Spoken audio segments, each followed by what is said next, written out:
හරි අද අපි කතා කරන්න යන්නේ ධාරා විද්‍යුතය පාඩමේ අපිට හම්බෙන වැදගත්ම මාතෘකාවක් වන කර්චොෆ්ගේ නියමයන් ගැන. ඒතකොට මේ පාඩම ගැන ගත්තොත් මේක නිතර විභාග වලට අහන වැදගත් මාතෘකාවක් තමයි මෙන්න මේ කර්චොෆ්ගේ නියමයන් කියන්නේ. ඒතකොට මේ වීඩියෝ එක ටිකක් දිග වෙන්න පුළුවන් මොකද මම මෙතනදී සරල පරිපථයක ඉඳන් සංකීර්ණ පරිපථයක් වෙනකන් එකින් එක අපි කොහොමද මේ කර්චොෆ්ගේ නියමයන් භාවිතා කරලා ගණන් හදන්නේ කියලා දෙනවා. එතකොට ඔයාට මේ පාඩම ඉවරනාට පස්සේ පාස් පේපර් ඊට පස්සේ ගත්ත පළාත් පේපර් මොඩල් පේපර් වල තියෙන සියලුම කර්චොෆ් ගණන් කිසි බයක් නැතුව හදන්න පුළුවන් වෙනවා. හරි. මේ පාඩමට ගියොත් කර්චොෆ්ගේ නියමයන් ගත්තොත් එයා ප්‍රධාන වශයෙන් නියමයන් දෙකක් කියලා තියෙනවා. කර්චොෆ්ගේ නියමයන් දෙකක් තියෙනවා. ඒතකොට එයාගේ පළවෙනි නියමයට අපි කියනවා කර්චොෆ්ගේ ධාරාව පිළිබඳ නියමය කියලා. කර්චොෆ්ගේ දෙවෙනි නියමයට අපි කියනවා කර්චොෆ්ගේ විභවය පිළිබඳ නියමය කියලා. හරි. පළවෙනි නියමය. දැන් අපි ඒකටම කියනවා කර්චොෆ්ගේ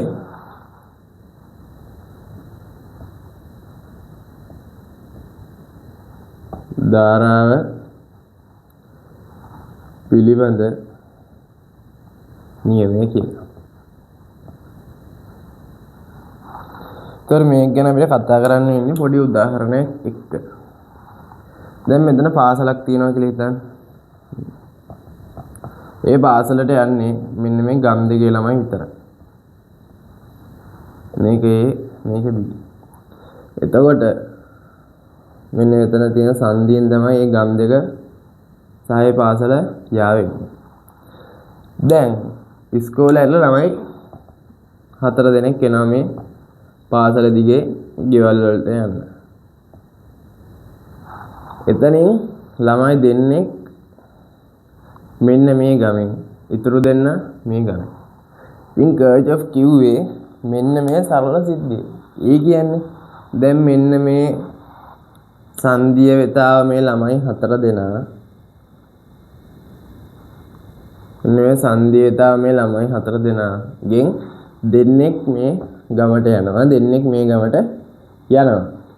එතකොට මෙන්න මෙතනට ආව ළමයි ටික සහ මෙන්න මෙතනින් පිට වෙලා ගිය ළමයි ගාන සමානයි නේද? මෙතනට ආව 4 දෙනෙක්. මේ පැත්තට දෙක ගානේ පිට වෙලා ගිය 4 දෙනෙක්. ඒතර කර්චොෆ් එයාගේ පළවෙනි නියමයෙන් කිව්වා දැන් සර්කිට් එක සංදි තියෙනවානේ, ජොයින්ට් තියෙනවානේ. අන්න මේ සංදි වලට ගලාගෙන එන ධාරාවන් සහ ඉන් පිටතට යන ධාරාවන් සමානයි කියලා.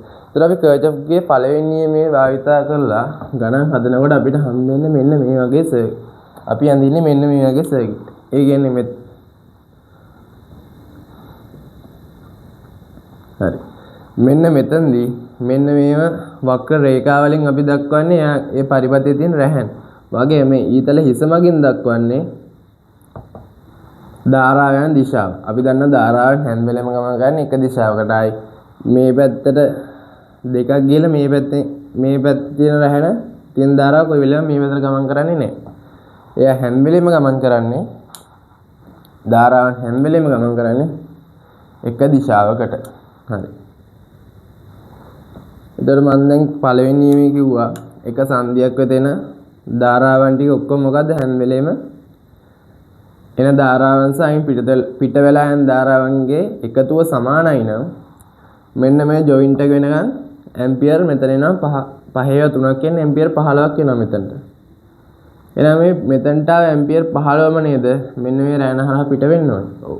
එහෙනම් කර්චොෆ් යාගේ පළවෙනි නියමයෙන් කිව්වේ මෙන්න මේ සරල සිද්ධිය. එතකොට මේක භාවිතා කරලා අපිට මෙන්න මේ රැහන් වල එන ධාරාවන් ප්‍රමාණය හොයාගෙන එතනින් පිට වෙලා යන ධාරාවන් වගේම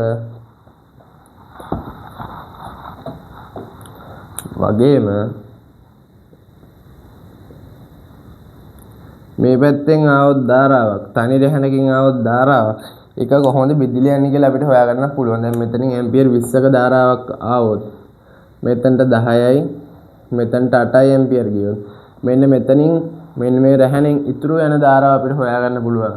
සම්පූර්ණයෙන් 20ක් ආවා. 20න් මෙතනට 10ක් ගියා, තව 10යි ඉතුරු. ඒ 10නුත් 8ක් මේ රැහන හරහා ගියා, තව 2යි ඉතුරු කියලා අපිට මෙන්න මෙහෙම හොයාගන්න පුළුවන් රහයන් වල ගමන් කරන ධාරාවන් ලේසියෙන්ම. හරි. එතකොට මෙයාගේ නියමය ලියුවොත් මෙන්න මෙයාගේ නියමයෙන් හැම වෙලෙම සත්‍ය වෙන්න නම් පරිපතය සංවෘත වෙලා තියෙන්න ඕනේ. ඒ කියන්නේ කොයි වෙලේවත් බාහිරින් මෙන්න මේ පරිපතයට ධාරාවක් එන්නත් බෑ.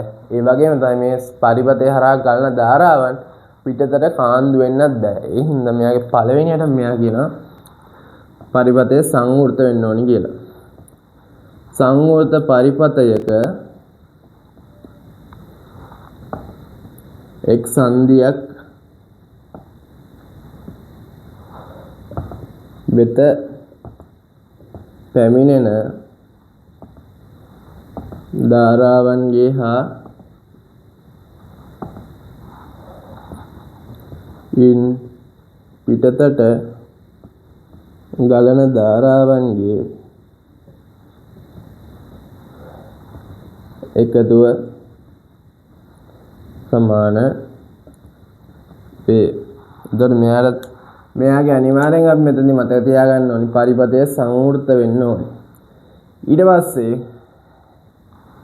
සංදියක් වෙත පැමිණෙන ධාරාවන් පිටතට ගලන ධාරාවන් එකතුව සමාන වේ කියන දේ අපි මෙතනදි මතක තියාගන්න ඕනේ. එතකොට මෙයාගේ පරිපත සටහන නිකන් එන්දොත් මෙන්න මෙහෙම තමයි අපිට අඳින්න වෙන්නේ.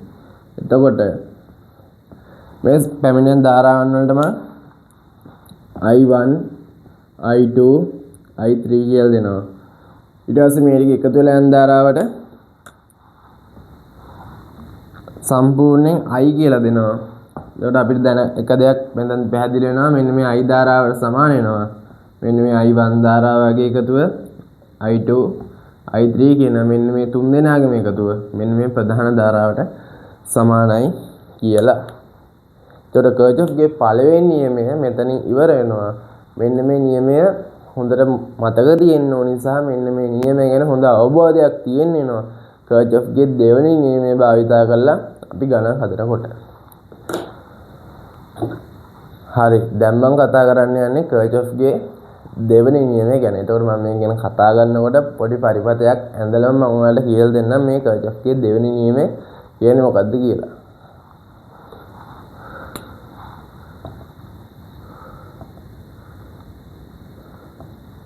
මම කව කර්චොෆ්ගේ දෙවෙනි නියමය කියන්නේ කර්චොෆ්ගේ විභවය පිළිබඳ නියමය කියලා.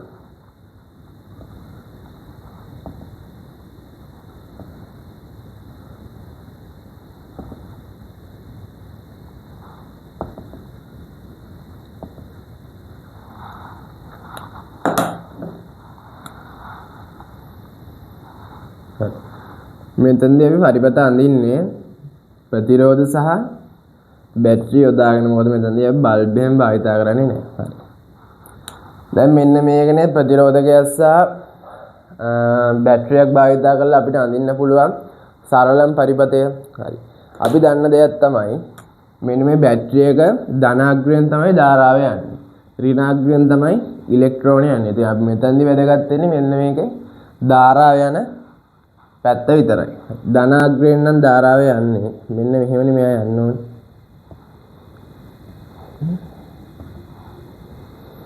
හරි. දැන් මම මෙන්න මේ පරිපතේ මෙන්න මේ සංදි ටික මොකක්ද කරන්නේ මේ සංදි ටික නම් කරගන්නවා. මට මෙතනදී මම නම් කරන්න හැම වෙලෙම පාවිච්චි කරනවා ලේසියෙන්ම මෙන්න මේ බැටරියේ ධනාග්‍රයේ ඉඳන් හම් වෙන පළවෙනි සංදිය. ඒතකොට මම මෙතන A කියලා ගන්නවා. මෙතන B කියලා ගන්නවා. මෙතන C කියලා ගන්නවා. මෙතන D කියලා ගන්නවා. මම මෙන්න ඒකට අගයකුත් දුන්නා. මෙතන වෝල්ට් 5යි. මෙතන ප්‍රතිරෝධය ඕම් 5යි. දැන් අපිට හම්බෙනව නේද? හරි සරල සූත්‍රයක් හම්බෙනවා. ඕම් නියමය භාවිතා කරලා V IR කියලා සූත්‍රය. එතෙන්දී අපිට හම්බෙනව නේද? මෙන්න මේ වෝල්ටීයතාවය සමාන වෙනවා කියලා ධාරාවන්ගේ හා ප්‍රතිරෝධයන්ගේ ගුණිතයට.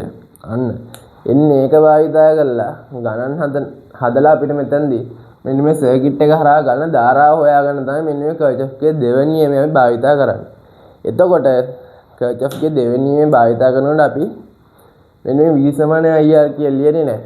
මෙතනද අපි ලියන්නේ සිග්මා මේ v වෙනකොට අපි ලියනවා e සමානයි සිග්මා ir. මේ සිග්මා ලකුණ දාන්නේ vg ഐക്‍ය වල නැත්නම් vg එකතුට. ඒ කියන්නේ මෙතනදී අපිට ඊළඟ ලොකු පරිපථ හදනකොට සමානලාට ධන ධාරාවන් වගේම ඍණ ධාරාවන් හම්බ වෙනවා. ඒතකොට මේ දෙකම එකතු වුනහම ධනයි ඍණ එකතු වුනහම අඩු වෙනවනේ. අන්න එතකොට අපිට මේ ගණනය කරන්න ලේසි වෙන නිසා මෙන්න මෙයාගේ ප්‍රකාශය සත්‍ය වෙන්න තමයි මෙන්න මේ අපි සිග්මා ලකුණ දාන්නේ. එතකොට දැන් මට මෙතන මෙන්න මේ සූත්‍රය භාවිත කරලා මේ e කිව්වේ v වලටමයි ir කියන්නේ නෑ ඒකමයිනේ. එතකොට මම ඉස්සෙල්ලම මෙතනදි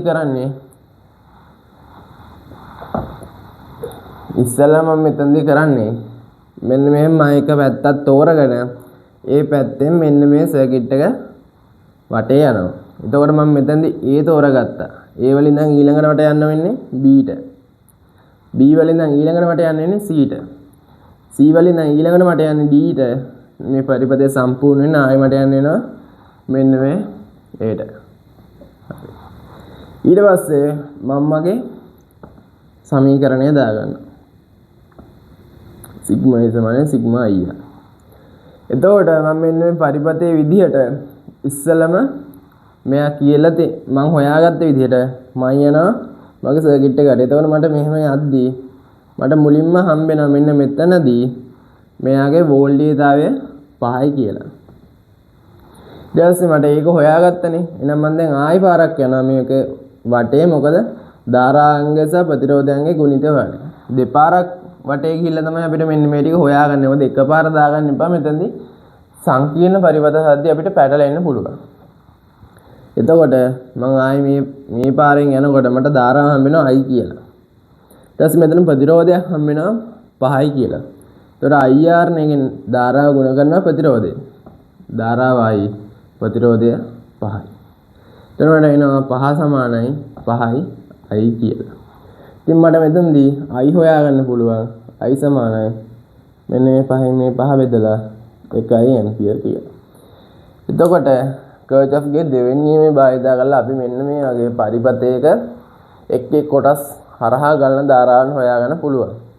එතකොට දැන් මෙයාගේ නියමය අපි වචනයෙන් ලිව්වොත් මම ඉස්සෙල්ලා මොකද්ද කරේ?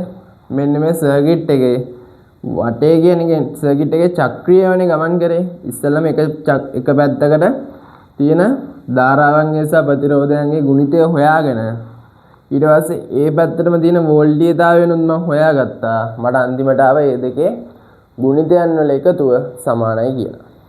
හරි. එතකොට කර්චොෆ්ගේ දෙවනි නියමය මම වචනයෙන් ලිව්වොත් මේකෙත් අනිවාර්යෙන් පරිපථය සංවෘත වෙන්න ඕනේ. සංවෘත පරිපථයක චක්‍රීය දිශාවකට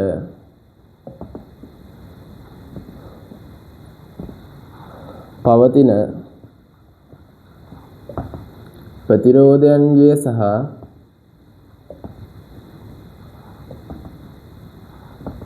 ධාරාවන්ගේ Vg ඓක්‍ය එම චක්‍රීය දිශාවට මැති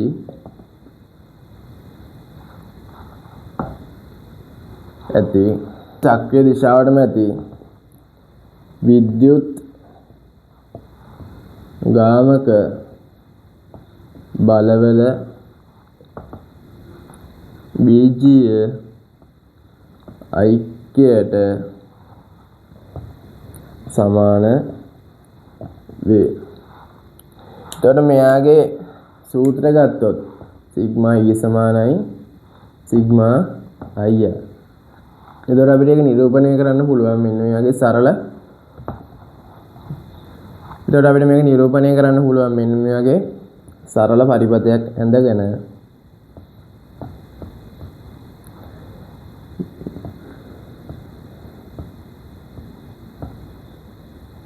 දැන් I කියලා මම දාගන්නවා ධාරාවට ප්‍රතිරෝධය දාගන්නවා 5 ඕම් කියලා වෝල්ටේජය දාගන්නවා 5 වෝල්ට් කියලා මට මෙන්න මේකට අගයන්න ආදේශ කරොත් 5 සමාන වෙනවා 5 වැඩි කිරීම i වලට.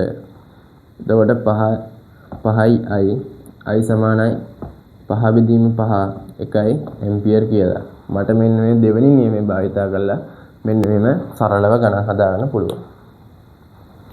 හරිද? දැන් අපි සරල පරිපත නෙමෙයි. දැන් අපි ටිකක් සංකීර්ණ පරිපත වලට එකින් එක යමු. මෙතනදී මම පරිපතයක අපි ධාරාව ගලන දිශාවට වගේම ධාරාව ගලන්නේදී අනිත් ප්‍රතිවිරුද්ධ දිශාවටත් ගණනය කළා අපි මේ කොහොමද ධාරාව හොයාගන්නේ කියලා මම කියලා දෙන්නම්. හරි, ඉතින් මම දෙවෙනියට කතා කරන්න යන්නේ මෙන්න මේකත් එක්තරා සරල පරිපතයක්. හරි, ඉතින් මම මුලින්ම කිව්වා වගේ මම මෙතනදී ඉස්සෙල්ලා මේ සංදි ටික ලකුණු කරගන්න. මම සංදි ලකුණු කරගන්නේ මෙන්න මේ බීරි කෝෂ නැත්නම් මෙන්න මේ බැටරියේ ධන පැත්තේ ඉඳන් හම්බෙන පළවෙනි සංදියට. ඒකට මම දාගන්නවා A කියලා. මෙතනට දාගන්නවා B කියලා. මෙතනට දාගන්නවා C කියලා. එහෙනම් මෙතන මම දාගන්නවා D කියලා. ඊට පස්සේ ධාරාවන් කොහොමද ගලන්නේ? ධන පැත්තෙන් ඉඳන් ඍණ පැත්තට.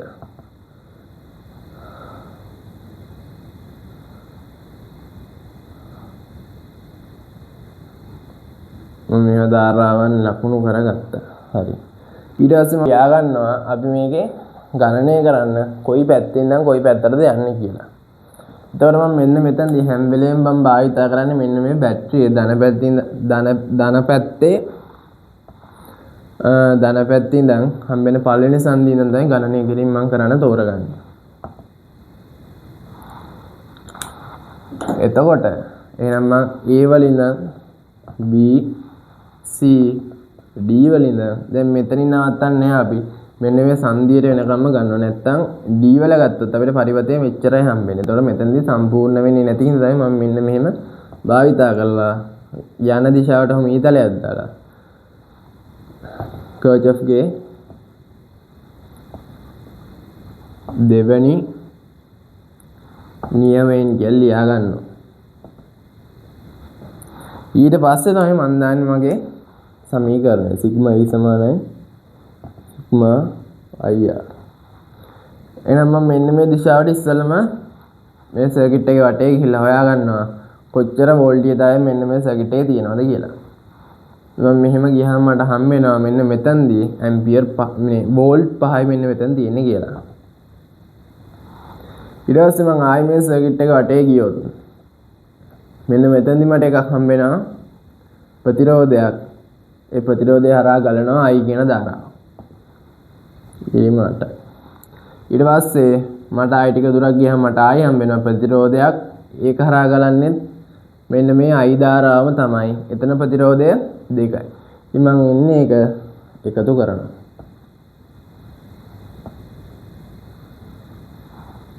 ඊට පස්සේ මට හම්බ වෙනවා 8යි I ධන 2යි I කියලා. එතකොට මෙන්න මෙතන 5 සමාන වෙනවා 8යි ධන 2යි. 5 සමානයි 10යි I. මට I තනි හොයාගන්න පුළුවන්. I සමානයි 5 බෙදීම 10යි කියලා. එතකොට මේ හරහා ගලන්නේ ඇම්පියර් 0.5යි. එතකොට මෙන්න මේ කර්චොෆ්ගේ දෙවෙනි නියමය භාවිතා කරලා මෙන්න මේ සරල පරිපතේ අපි කොච්චර ධාරාවක් ගලනවද කියලා හොයාගත්තා. හරි, ඉතින් මම තුන්වෙනියට තෝරගත්තේ මෙන්න මේ කලින් පරිපත වලට වඩා පොඩ්ඩක් සංකීර්ණ සහ අපිට හදන්න හම්බ වෙන පරිපතත් එක්ක බලනවා ටිකක් සරල පරිපතයක්.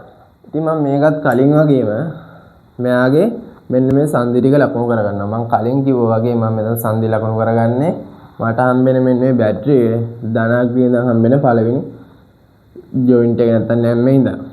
එතන මම මෙතනට A කියලා දාගන්නවා. දැන් මෙතනක් තියෙන මොකද මෙතන තියෙන සංදියක්නේ. ඒකත් මම ලකුණු කරගන්නවා B කියලා. මෙතන C, මෙතන D, මෙතන E, මෙතන F. ඊට පස්සේ මෙන්න බැටරිය ඉඳන් ගලන ධාරාවක්. ඒතර මම එතනට දාගන්නවා I කියලා. දැන් මෙන්න මෙතනට ආවහම මේ I කියන ධාරාවෙන් කොටසක් තමයි මෙන්න මේක හරහා ගලන්නේ. ඊටු කොටස තමයි මෙන්න මේක හරහා ගලන්නේ. දැන් ඉතින් මම මෙන්න මේක හරහා ගලන ධාරාවට I1 කියලා දාගත්තොත් මට මෙතන හරහා ගලන ධාරාවට දාගන්න පුළුවන් I2 කියලා. හැබැයි මම මෙන්න මේ I2 කියන එක දාගන්නේ නැහැ. මොකද දැන් ඔයා ගෙදර ගෙන බිස්කට් පැකට් එකෙන් බිස්කට් 5ක් කෑවනම් ඉතුරු බිස්කට් ගාන හොයාගන්න පුළුවන් සම්පූර්ණ බිස්කට් පැකට් එකේ තිබ්බ බිස්කට් ගානේ කෑව බිස්කට් ගාන ඔයා අඩු කරා නම් ඔයාලට හම්බෙනවා ඉතුරු බිස්කට් ගාන. ඉතින් ඒකමනේ මෙතනත් වෙන්නේ. i කියන ධාරාවක් ආවා. ඒකෙන් i1 කියන කොටසක් මෙන්න මේක හරහා ගියා නම් ඉතුරු වෙන්නේ කොච්චරද කියලා මට හොයාගන්න පුළුවන් මෙන්න මේ සම්පූර්ණ ධාරාවෙන් i1 අඩු කරා නම්. මොකද මම මෙන්න මෙහෙම දාගත්තේ මේක අපිට සමගාමී සමීකරණ භාවිතා කරලා තමයි හදන්න වෙන්නේ. එතකොට මේ i2 කියලා ධාරාවක් අපි දාගත්තොත් මෙතන දෙවි සමාන පද හම්බෙන්නේ නැතුව අන්තිමට අතරමං වෙන්න පුළුවන් හින්දා තමයි මම මෙන්න මුලදින් මෙන්න මේ වැඩේ කරේ. දැන් බැරිලා හරි පේපරේ දීලා තියෙනවා නම් මෙන්න මෙතනින් හරහා ගන්න i1 ධාරාව. මෙතනින් හරහා යන්නේ i2 ධාරාව කියලා. ඔයා උඩින් ලොකුවට ලියන්න i2 සමානයි i ඍණ i1 කියලා. හරිනේ. එතකොට මෙන්න මෙයා ඉවර වෙනකම්ම ගලන්නේ i1 ධාරාව. එතකොට මෙන්න මෙයා සම්පූර්ණ කරලා එනකම්ම ගලන්නේ i ඍණ i1 ධාරාව. ආයේ මෙන්න මේ ජොයින්ට් එකේදී මේ දෙන්න එකතු වෙනවා. එකතු වෙලා මොකක්ද වෙන්නේ? මෙතන හරහා යන්නේ ඉතුරු මෙතන හරහා යන්නේ මුලින්ම ආව i ධාරාව. ඒක කොහොමද දෙන්නේ? i ඍණ i1 ධන i1 දන්ට ඍණ කැපිලා යනවා. එතකොට ඉතුරු වෙන්නේ i කියන ධාරාව විතරයි. එහෙනම් මෙතනදී අන්තිමට මේ දෙක එකතු වෙනවා. මුලදී මෙතනින් ධාරාවන් දෙක බෙදිලා ගියා. අන්තිමට ඒ ධාරාවන් දෙක එකතු වෙලා මුල තියෙන ධාරාව ආවා. එතකොට මෙන්න මේ පරිපතේ ජොයින්ට් ටික සහ ධාරාවන් යන විදිය ලකුණු කරගත්තා. ඉතින් මේකෙදි මට මෙතනදී මුලින්ම මම මෙන්න මේ ලොකු පරිපතේ තෝරගෙන කර්චොෆ්ගේ දෙවෙනි නියමය දානවා. එතකොට A B C D E F A ට කර්චොෆ්ගේ දෙවෙනි නියමය දානවා. E F A ට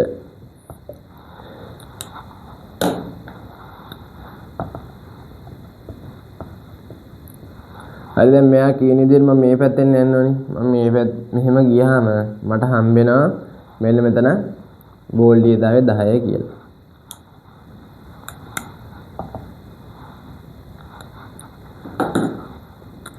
හරි. දැන් මම යනවා එහෙනම් මෙයාගේ ධාරාවන් සහ ප්‍රතිරෝධයන්ගේ ගුණිතය හොයන්න.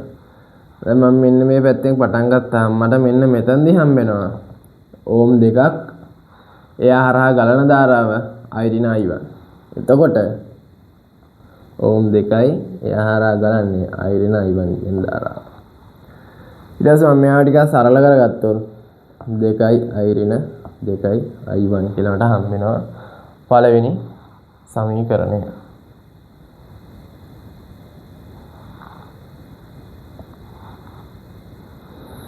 හරි.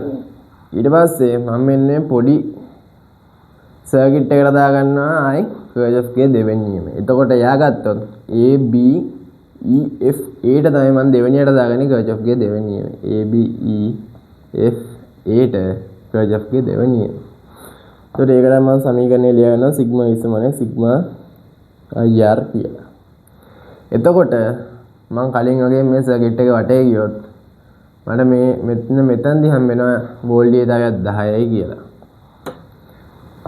ඊට පස්සේ මම ආයෙ මේක වටේ ගියොත් මෙන්න මෙතන හම්බ වෙන මට ප්‍රතිරෝධයක් එතන 8යි. ඒ හරහා ගලන්නේ i1 කියන ධාරාව. ඊට දෙවෙනියට සමීකරණය හම්බ වෙනවා 8යි i1 කියලා. හරි ඉතින් මට මෙතන සමීකරණ දෙකක් තියෙනවා. සමීකරණ දෙකක් තියෙනවා. ඉතින් මට මෙන්න මෙතනදී හරිම ලේසියෙන් වැඩක් කරන්න පුළුවන්. මේ 10 සමානයි 8යි i1. ඉතින් මට මෙන්න i1 ධාරාව තනි කරගන්න පුළුවන් 10 බෙදීම 8 කියලා.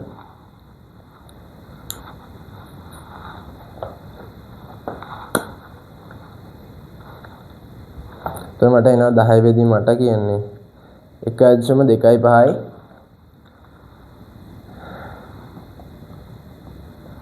ඇම්පියර් කියලා. ඉතින් මම ඉන්නේ එක මෙන්න මෙතනට ආදේශ කරනවා. එතකොට මට මෙතන හම්බ වෙනවානේ i1 කියන්නේ 1.25යි කියලා. ඉතින් මම එන්නේ එක පළවෙනි සූත්‍රයට ආදේශ කරනවා. එකට ආදේශයෙන්. එතකොට පළවෙනි සමීකරණය සමානයි 10 සමානයි 2යි i. ඍණ 2යි i1 කියලා. ඉතින් මම මෙන්න මෙතනදී i1 වෙනුවට දානවා මෙන්න මෙතන මම හොයාගත්තේ 1.25. එතකොට 10 සමානයි 2යි i ඍණ 2.5. හරි දැන් ඉතින් මේක සරල සමීකරණයක්නේ. මම මෙන්න මේ ඍණ කියන කොටස මේ පැත්තට ගෙනිච්චාම මේක ධන වෙනවා. 10 ධන 2.5 සමාන වෙනවා මට මෙතනදී 2යි i විදිහට. එතකොට 12.5 සමානයි 2යි i. i කියන ධාරාව මම තනි කරගන්න මෙන්න මේ 12.5 බෙදනවා 2කින්. එතකොට හම්බ වෙන උත්තරයක් 6.2යි 5යි කියලා මෙන්න මේ සම්පූර්ණ ධාරාව. හරි. දැන් මෙන්න මේක තමයි i ධාරාවේ කොච්චරක් ගලනවද කියලා.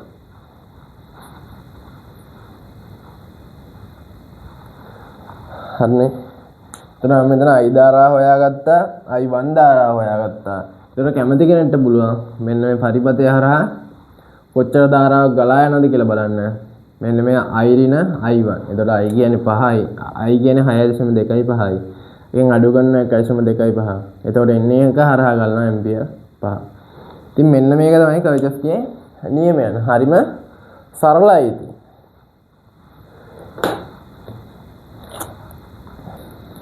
හරි ඉතින් මෙන්න මේක තමයි මම ගත්තේ මගේ හතරවෙනි පරිපථයේ විදිහට. මම මෙන්න මේ පරිපථයේ දිවට අපි කලින් ගියාගේ පැත්තටත් ගිහිල්ලා ගණන් හදන හැටි කියලා පෙන්නනවා. ඊට පස්සේ අනිත් පැත්තටත් ගිහිල්ලා ගණන් හදන හැටි පෙන්නනවා.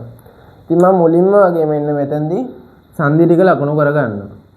මම ගොම හැම වෙලේම සංදි ටික ලකුණු කරගන්නේ මෙන්න මේ ධන පැත්තේ නම් මෙන්න මේ බැටරිය ධන පැත්තේ නම් හම්බෙන පළවෙනි සංදි නේ. ඒතර මෙතන මම A කියලා දාගන්නවා. මෙතන ජොයින්ට් එකක් තියෙන එතන B. මෙතන C. මෙතන D. මෙතන E. මෙතන F. ඉතින් මම මෙන්න මෙතන මෙන්න මේ ජොයින්ට් එක ලකුණු කරගත්තා. දැන් මම මෙතන ධාරාව ලකුණු කරගන්නවා. මෙතන I. මෙතන I. ඊට පස්සේ මෙන්න මෙතන I1. මෙන්න මෙතන තමයි කලින් කිව්වා වගේ සම්පූර්ණ ධාරාවෙන් මෙන්න මෙතන යන කොටස අඩු කරාම මට හම්බ වෙනවා මෙන්න මෙතන ගලන ධාරාව. හරිද?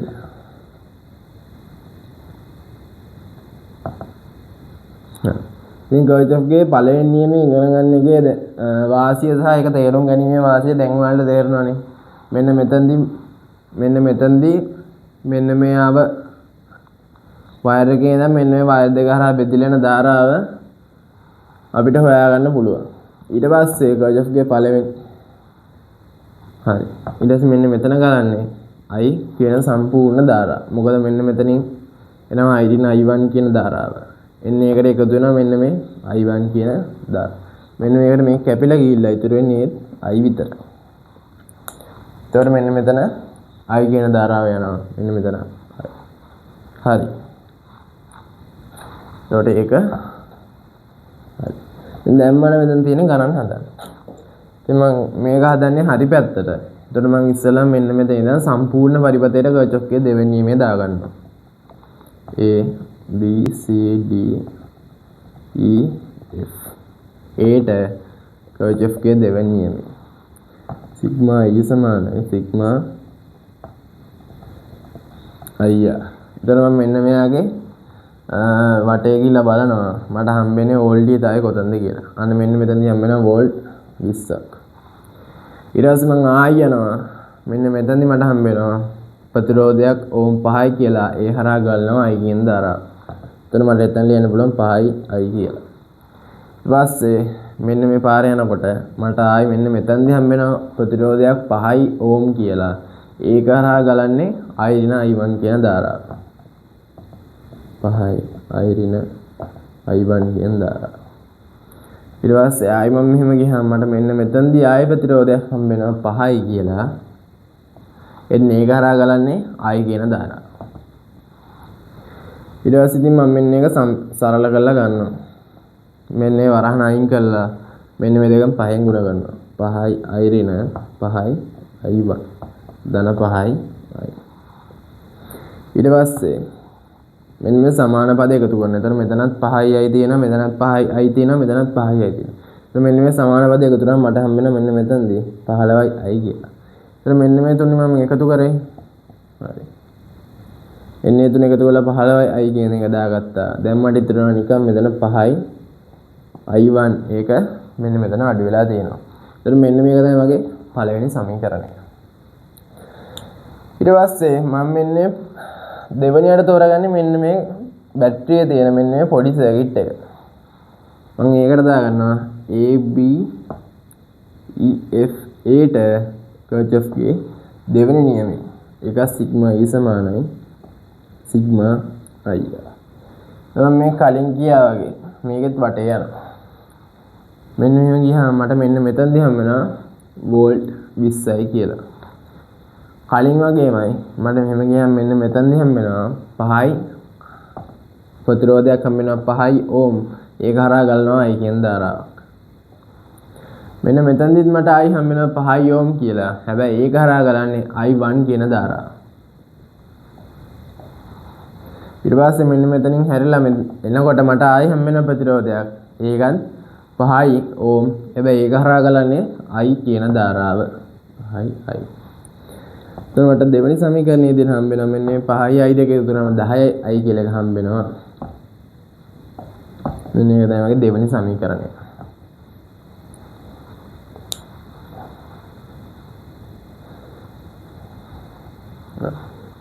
හරි. දැන් ඔයාලට තේරුණා නේද මම මෙතන සමගාමී සමීකරණ ගන්න කිව්වේ ඇයි කියලා. ඒක මම ඔයාලට කියලා දෙන්නම් මෙන්න මේ දෙක ළඟින් ලියාගත්තට පස්සේ. එතකොට මට මෙන්න මෙතනදී මම මෙන්න මේ ටික මකලා මෙන්න මේ මගේ සමීකරණ දෙක විතරක් ඉතුරු කරගන්නවා. දැන් මෙන්න මෙතනදී මට මෙන්න මේ පළවෙනි සමීකරණයයි දෙවෙනි සමීකරණයයි එකතු කරා නම් ධන ඍණ එකතු වෙලාම ඒක අඩු වෙනවනේ. එතකොට මෙන්න මේක අපිට කපලා දාන්න පුළුවන්. එහෙනම් පළවෙනි සමීකරණයට දෙවෙනි සමීකරණය එකතු කරනවා. එතකොට ඉස්සෙල්ලා මෙන්න මූල්‍යතාවයන් දෙක එකතු කරන 20 ධන මේක ලියාගත්තොත් 20 ධන 20 සමාන වෙනවා මෙන්න 15යි I ඍණ 5යි I1. ඒකට එකතු කරන්න ඕනේ මෙන්න මේක 10යි I ධන 5යි I1. මෙන්න 20යි 20 එකතු කරනවා 40යි. මේක එහෙමම ලියනවා මෙන්න මේකත් මෙන්න වරහන අයින් කරන්න මේක ಗುಣ කරනවා නෑ මෙන්න මේ ධන වලින් මෙන්න මේ ටික ಗುಣ කරනවා ඒත් මෙන්න මේකමනේ හම්බෙන්නේ මට. හරි. දැන් මට මෙන්න මෙතනදී එක කොටසක් කපලා දාන්න පුළුවන්. ධන 5යි I1 වලින් ඍණ 5යි I1 අඩු කරා නම් මොකක්ද වෙන්නේ? මෙන්න මේක කැපිලා යනවා. එතකොට අන්තිමට හම්බ වෙනවා 40 සමානයි 15යි I ධන 10යි I කියලා. එතකොට මම මෙතන හම්බ වෙනවා 40 සමානයි 25යි I කියලා.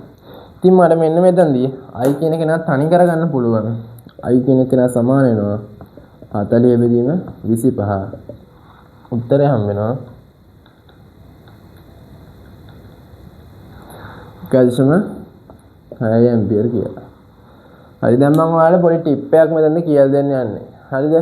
දැන් මෙන්න මෙතන ගත්තොත් ප්‍රතිරෝධයන් දෙක සමානයිනේ. ප්‍රතිරෝධයන් සමාන වෙනකොට ඒ හරහා ගලන ධාරාවන් මොකද වෙන්නේ? ධාරාවන් සමාන වෙනවා. එතකොට අපිට හම්බෙන අන්තිම උත්තරේ මොකක්ද දෙන්න ඕනි? I කියන ධාරාව 1.6ක් ගියා ඇම්පියර්. මේ දෙක බෙදිලා යනවා. හැබැයි ප්‍රතිරෝධ දෙක සමාන හින්දා සමාන ප්‍රමාණයන්ගෙන් තමයි බෙදිලා යන්නේ. මෙතනට 1.6ක් ආව මෙතනට එනකන් එහෙනම් මෙතන බෙදිලා යන්න ඕනි 0.8යි ගානේ. අපි බලමු ඒක මං කිව්ව එක හරිද කියලා. මට මෙන්න හම් වෙන I කියන ධාරාව කීයද? I කියන එක සමානයි 1.6 ඇම්පියර් කියලා. මං එන්නේ එක මෙන්න පළවෙනි සමීකරණයට ආදේශ කරනවා.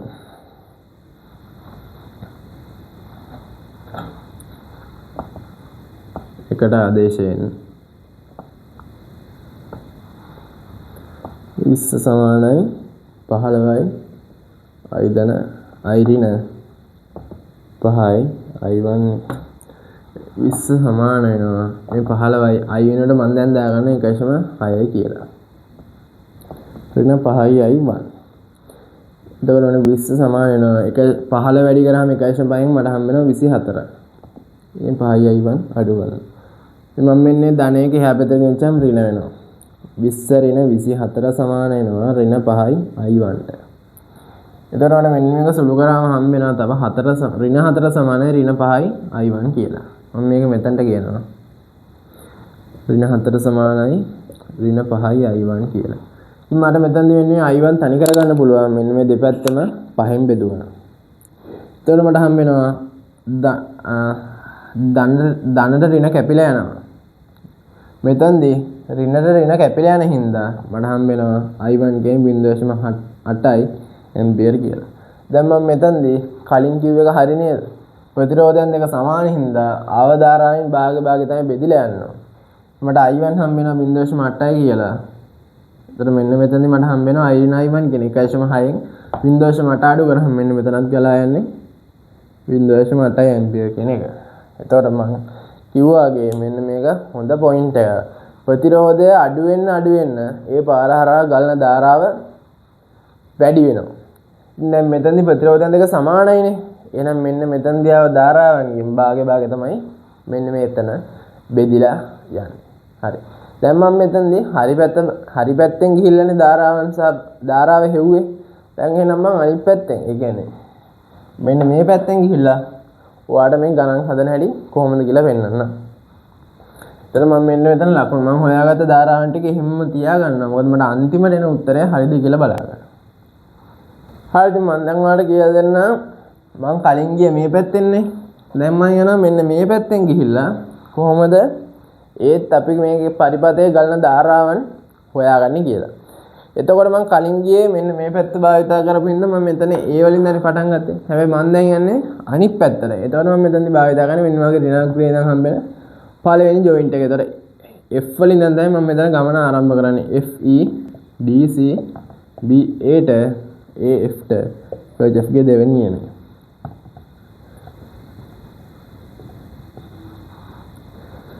එතකොට මම මුලින්ම යන්නේ මේ පැත්තෙන්නේ. මම යන්නේ සම්මත පැත්තෙන්නේ අනිත් පැත්තෙන්. එතකොට මට හම්බ වෙනවා මෙන්න මෙහෙම කියන වෝල්ට් 20ක් කියලා. හැබැයි ඒක මට හම්බෙන්නේ අනිත් පැත්තෙන්. එතන මම ඒක ඍණ වෝල්ට් කියලා තමයි දාගන්නේ. ඊට පස්සේ මට F වලින් ඉඳන් ගියාම හම්බ වෙනවා පළවෙනියටම 5 ඕම් කියලා ප්‍රතිරෝධය. අපි දන්නවා ප්‍රතිරෝධයක ධන පැත්තක් නෑ ඍණ පැත්තක් නෑ කියලා. ඒතකොට අපිට නිකම්ම 5යි කියලා දාන්න පුළුවන්. හැබැයි ධාරාවක තියෙනවා ගලන දිශාවක්. හැබැයි මම යන්නේ මෙතන ගලන දිශාවට ප්‍රතිරුද්ධ පැත්තෙන් හින්දා මම ඒක දාගන්නවා ඍණ i කියලා. ඉතින් මෙන්න පහ ඍණ i වලින් ගුණ කරාම කොහොම හරි ඍණ 5යි iනේ. ඒ හින්දා මම මෙතන ඉඳන්ම මේක සරල කරලා ලියා ගන්නවා. ඍණ 5යි i. හරි එහෙම ගියාම මට මෙන්න මෙතනදී හම්බ වෙනවා ප්‍රතිරෝධයක්. ඒක 5යි. හැබැයි එතන ගලන ධාරාව ගත්තොත් මම කිව්වා මං යන පැත්තෙන් යන්නේ ධාරාව ගලන පැත්තට ප්‍රතිවිරුද්ධ පැත්තෙන්. එතකොට එතන හම්බෙන්නේ ඍණ i i1. මම මෙතන ඍණ 5 කියලා දාගත්තේ නැහැ. මෙතනට ඍණ දාගත්තේ නැත්තේ. ඊට පස්සේ මම මේ පැත්තට ගියාම මට ආයෙ හම්බ වෙන ප්‍රතිරෝධයක් 5යි ඕම්. හැබැයි එයා තියෙන්නේ මං යන පැත්ත. එයා හරහා ගලන ධාරාව තියෙන්නේ මං යන පැත්තේ නෙවෙයි ප්‍රතිවිරුද්ධ පැත්තේ. මම ඒකත් කලින් අගේ ඍණ 5යි කියලා දාගන්නවා. හරි මම මෙන්න මෙහෙම හදාගත්ත සමීකරණය තව ටික සුළු කරගන්නවා.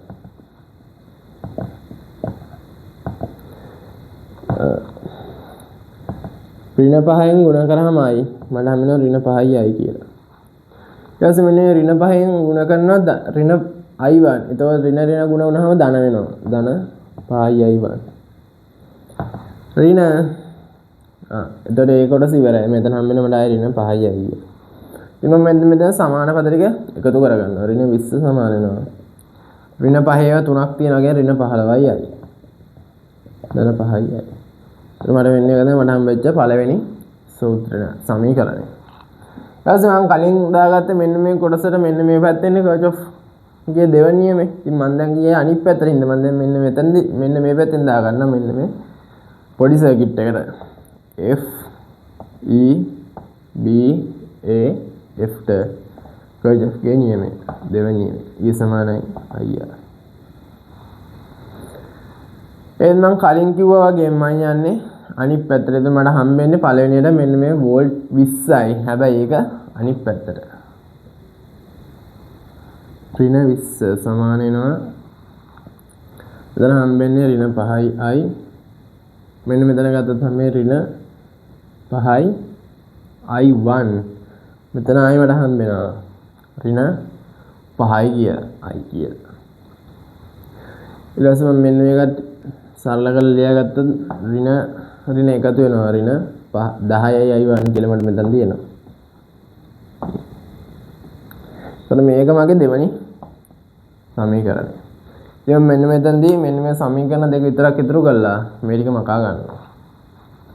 හරි දැන් මට ආවනේ මෙන්න මේව සමීකරණ දෙක. දැන් ඔයාලා හොඳට බැලුවොත් තේරෙන්න ඕනි කලින් එකට ආව උත්තර ටික ඔක්කොම ඍණ වෙලා ඍණ වලින් ಗುಣ වෙලා තමයි මෙතනදී ඇවිල්ලා තියෙන්නේ. ඒතකොට මට මෙන්න මේ දෙක එකතු කරා නම් මෙන්න මේ ධන ඍණයි අයින් කළා දාන්න පුළුවන්. එහෙනම් මම එක එකතු කරනවා මෙන්න මේ දෙකට. ඍණ 20 ධන ඍණ 20 සමාන වෙනවා මෙන්න මේකේ ඍණ 15යි i ධන 5යි i ඍණ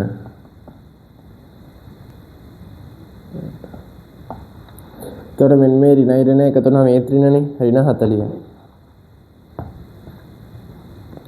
තොර මෙන්න මේ ඍණ 15යි i ධන 5යි i1 ඍණ මම එකතු කරනවා කියලා නේ කිව්වේ. තොර මේ ධන වලින් මේ ඍණ ගුණ වුණා කියලා කිසිම දෙයක් වෙන්නේ නැහැ. ඒතකොට එන්නේ 10යි i ඍණ 5යි i 1. දැන් මට හරි ලේසියෙන් මොකද වෙන්නේ මෙන්න මේ ඍණට ධන කපලා දාත හැකියි. ඒකට අන්තිමට එනවා ඍණ 40 සමානයි ඍණ 15යි i ඍණ 10යි i කියලා. මට මෙන්න මේ දෙක එකතු කරන්න පුළුවන්. ඒතකොට ඍණ 40 සමාන වෙනවා ඍණ 25යි i වලට. මට මෙන්න මේක භාවිතා කරලා i කියන ධාරාව හොයන්න පුළුවන්. ඍණ 40 සමානයි ඍණ 25යි i. මට මෙන්න i තනි කරගන්න පුළුවන්. ඍණ 40 මම බෙදනවා ඍණ 25යි. මට උත්තරයක් එනවා 1.6යි ඇම්පියර් කියලා. දැන් බලන්න මට මෙතන හම්බෙච්ච උත්තරයයි කලින් මම හරි පැත්තට ගිහිල්ලා ගත්ත උත්තරයයි දෙක මොකක් කළාද? සමාන වෙලා. මට මෙන්න මේක කලින් වගේ එකට ආදේශයෙන් මම මෙතන එකට ආදේශයෙන් නැත්නම් කැමති කෙනෙකුට බලන්න මෙන්න මේක දෙකට උනත් ආදේශ කරන්න. එකට ආදේශයෙන් ඍණ 20 සමානයි ඍණ 15යි i ධන 5යි i1 ඍණ 20 සමානයි ඍණ 15 ගුණ කිරීම 1.6 ධන 5යි i1. ඊට පස්සේ ඍණ 20 සමාන වෙනවා ඍණ 15 ගුණ කරාම 1.6 ඍණ 24යි ධන 5යි i1. මම මෙන්න එක මෙතනට ගෙනියනවා.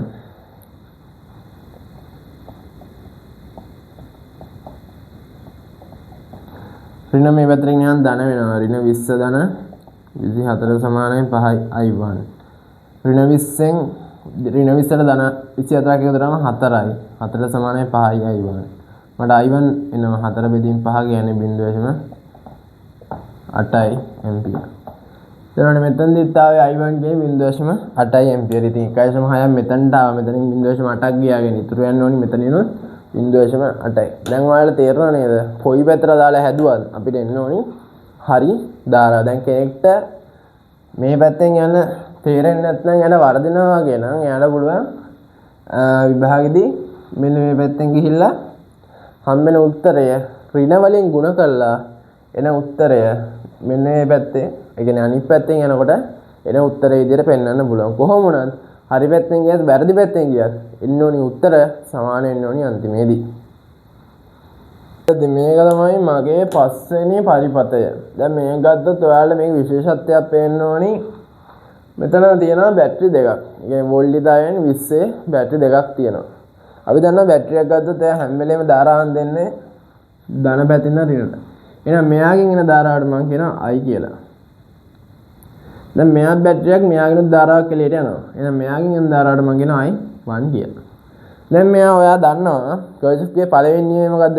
එක සංදියක් විතර එන ධාරාවන්ගේ සහ ඉන් පිටතට යන ධාරාවන්ගේ එකතුව සමානයි නම් අන්න ඒක මෙතනදී අපිට පාවිච්චි කරන්න පුළුවන්. මෙතනින් එනවා නම් i කියන ධාරාවක්. මෙන්න මේ ජොයින්ට් එකට තව එකතු වෙනවා නම් i1 කියලා ධාරාවක්. මෙන්න මෙතනින් පිට වෙලා යන්න ඕනි. මේ දෙක එකතුව. දැන් මෙන්න මේ සම්පූර්ණ කොටස හරහාම යන්නේ මෙන්න මේ I ධන I1 කියන ධාරාව. ඊට පස්සේ මෙන්න මෙතනදී යාට I I1 දීලා මෙයාගේ I කියන එක එයා ගමන යනවා. ඉතින් මම මේකේ ජොයින්ට් එක ලකුණු කරොත් A B C D E F. මට මේක හදන්න හරිම ලේසි. කලින් හැදුවා වගේම තමයි ඉතින් මෙතන හදන්න තියෙන්නේ. මම මුලින් මෙන්න මේ ලොකු පරිවර්තයට කර්ජ් ඔෆ් එක දෙවෙනිීමේ දාගන්න.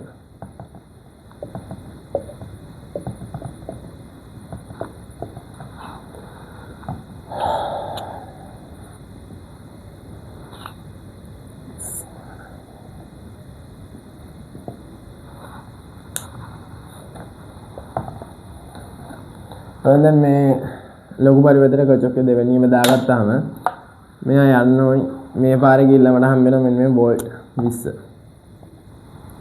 ඊට පස්සේ මෙයාගෙන් 5යි I. මෙන්න මෙතන I ගියම මට මෙන්න මෙතන හම්බ වෙනවා 5යි ඕම්. එයා හරහා යන්නේ මෙන්න මේ I දන I1 කෙනෙක් කෙනා. ඊට පස්සේ I මෙන්න මෙතන ගියම මට හම්බ වෙන ප්‍රතිරෝධය ඒක හරහා යන්නේ 5යි I. මම මේක තව පොඩ්ඩක් සුළු කරගත්තොත්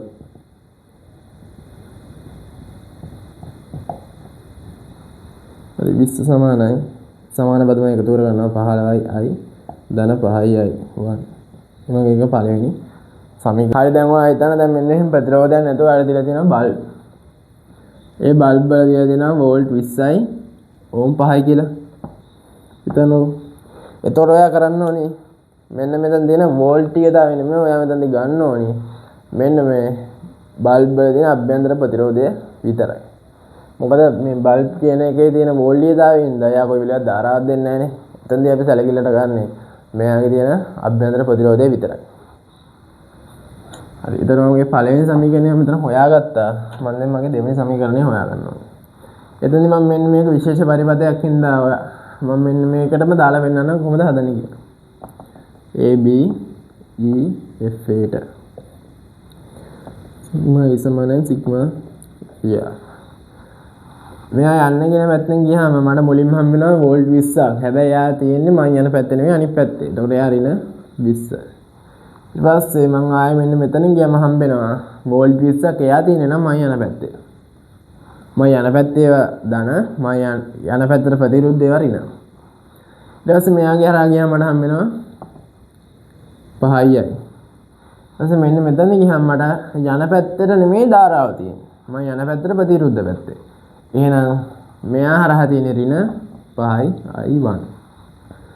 ඊට පස්සේ මෙයා ගියොත් මෙයාගේ තියෙන මම යන පැත්තට එන එක ධන. හැම වෙලෙම මම යන පැත්ත නම් එක ධන යන පැත්තට ප්‍රතිවිරුද්ධය ඍණ. ධන ඍණ එකතු කරාම ඍණ 20 ඍණ 20 ධන ඍණ 20ට ධන 20ක් එකතු කරාම උත්තරේ මට හම්බ වෙනවා 0යි කියලා. ඊට පස්සේ සමාන පදම එකතු කරොත් 5යි ධන 5යි කියන්නේ 10යි I ඍණ 5යි I1. දැන් මේක තමයි මගේ දෙවෙනි සමීකරණය. ඉතින් මම කලින් කරාගේ මේ දෙක එක තැනකට අරගෙන මට කපන්න පුළුවන් මොනවද කියලා බලා ගන්නවා ඉස්සලා. ඉතින් මට පුළුවන් නේද කලින් වගේ මේක එකතු කරන්න ධනයි ඍණයි අයින් කළා දාන්න. එතකොට එක ධන දෙක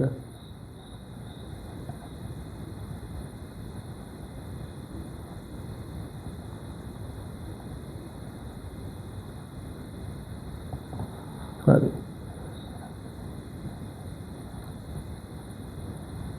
මේ ධන වලින් මේක ගුණ කරාම මේ වෙන්නේ ඒකමයි. ධනට ඍණ මම කපලා දානවා. උත්තරේ න 15යි 15යි I ධන 20 සමානයි 15යි I ධන 10යි. මම මේක තව වඩා සුළු කරගන්න මෙතන ගිහලා 20 සමානයි 25යි I කියලා. මම මෙතනදී I කියන එක තනි කරගන්න බලන්න 20 බෙදීන් 25. මට උත්තරය එනවා 0.8යි ඇම්පියර් කියලා. ඉතින් මම එන්නේ එක මෙන්න මෙහෙම එකට ආදේශ කළා. මෙන්න මේ I1 කියන ධාරාව හොයා ගන්නවා. හරිම ලේසියි.